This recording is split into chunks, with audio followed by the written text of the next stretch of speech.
All right, so picture this. A brand new teacher, barely older than the seniors, walks into the wildest classroom in Westbridge High, where the fluorescent lights flicker like they're tired of all the drama, and the air is thick with that special kind of teenage energy, the kind that smells like Axe body spray, stale fries, and trouble brewing just beneath the surface.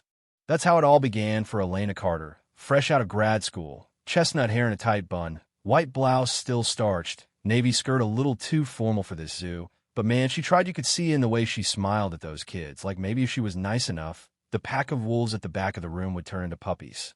Yeah, that's what she thought. But let me back up a sec, because in that back row, lounging like they owned the place, were three seniors everybody else called the pack. Jake the Tank Morrison, built like a linebacker, with a smirk that could sour milk and a rap sheet to match. Riley Slick Torres, all wiry arms and quick mouth, always scheming, never caught.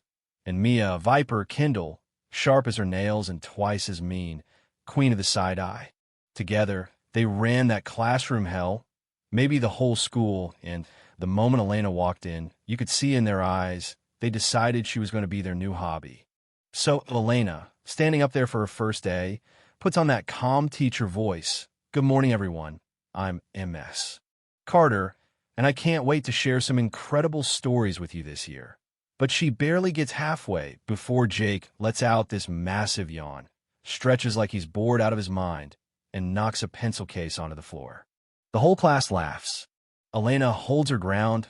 Let's keep it respectful, please. But you could feel the tension, the pack practically daring her to show any weakness. Respect's earned, teach. Jake sneers, and Riley tosses a paper ball right at her feet. Mia, not missing a beat, goes, but she'll be crying in the staff room by lunch. The room explodes, everyone watching, waiting to see what this new teacher's really made of. Truth is, Elena's heart was pounding, but not from fear, nah. It was something deeper, something she'd been running from for years. She promised herself, no fighting, no chaos, just teach the damn kids. But those first weeks? Brutal. Jake accidentally dumped soda all over her lesson plans. Riley hacked the projector so it flashed memes about her soothing voice. Mia, ruthless, spread rumors Elena was some failed poet who'd been fired from her last job. The other students just watched, too scared to step in, laughing, sure, but you could tell a few wanted to disappear into the floor. Elena went to Principal Harrove, but he just sighed, they're just kids, Miss Carter, give it time. But time didn't fix anything. By Friday, Elena was staying late, staring at a copy of To Kill a Mockingbird someone had vandalized. Lame teacher scribbled across the cover in Sharpie. Her finger traced the letters, mind racing back to another life. A sweaty gym, hands taped, her coach barking at her to keep her guard up.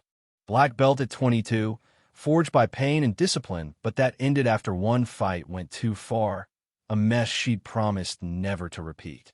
Teaching was supposed to be her redemption, but now she felt like she was losing again. Monday, Elena tries to break through with poetry. Maybe spoken word could reach these kids, right? She reads a piece about resilience, her voice steady even as the pack snickers, until Jake stands, flailing his arms like he's in a bad play. Oh, I'm so deep, he mocks, and the class loses it. Then Riley, classic move, chucks a crumpled worksheet at her shoulder. Everything stops.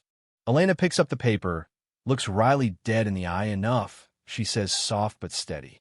Mia scoffs. What? Gonna give us detention? Jay cracks his knuckles. She's not gonna do nothing. Look, she's shaking. But she wasn't.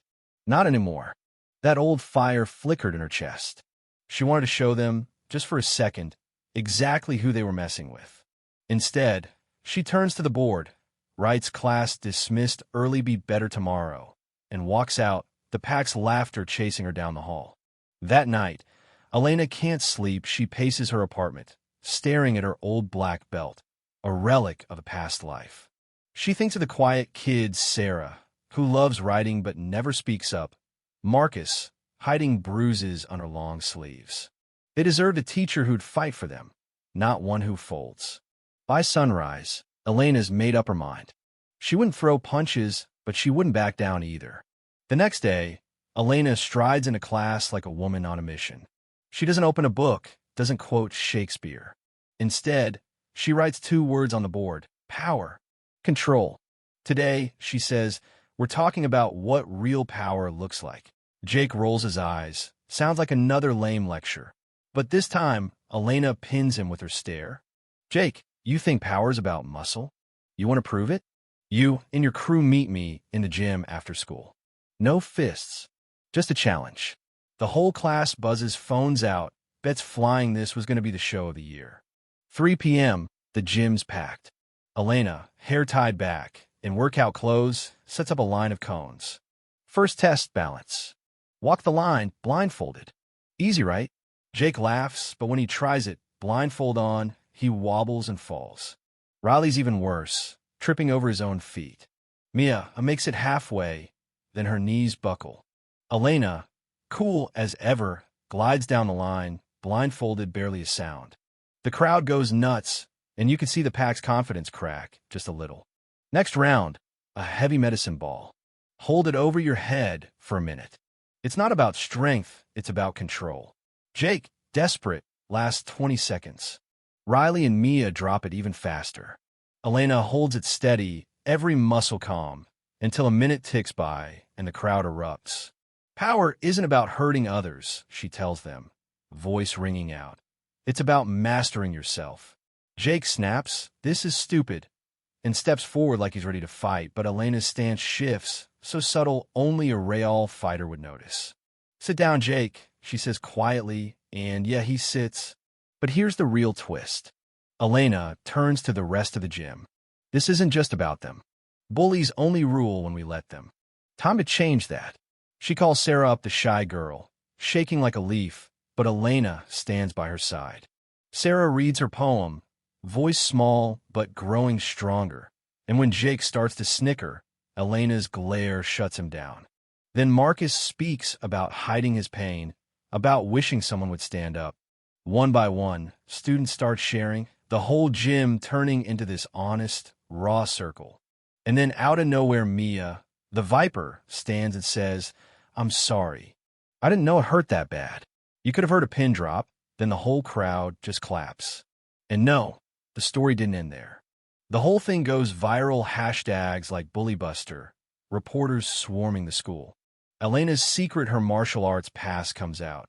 But instead of running, she owns it, tells everyone about her mistakes, about the vow she made to help kids without hurting anyone. The pack gets suspended, has to do community service, but Elena fights for them too, helps Jake join the wrestling team, gets Riley into coding, even lets Mia help run the school's new anti-bullying program. The school's not perfect, but it's better, safer, braver.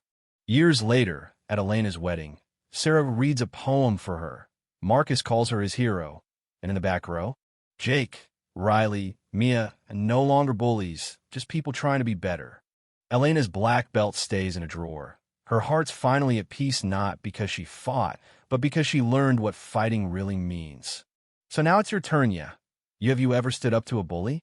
Or maybe, were you ever part of the crowd that watched in silence? Drop a comment below. Let's talk about what real power means. If you got a story, share it, and maybe we'll tell it next. Hit like, hit subscribe if you want more stories that'll light a fire under you. And I'll see you in the next one.